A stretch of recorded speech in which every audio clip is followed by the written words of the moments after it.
Okay, so this is the historic storm that we've been waiting for, and it's finally here. It's about 2:40 a.m.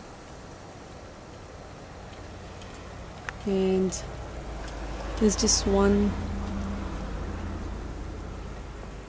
plow truck that I see, but besides that, it's absolutely deserted. Not a soul. On a normal Friday evening, you probably would have seen somebody uh, with the city ban for traffic or anyone outside. $500. It's. I don't think anybody wants to risk that.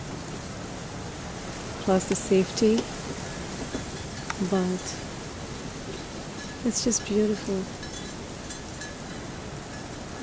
Deserted and calm and quiet.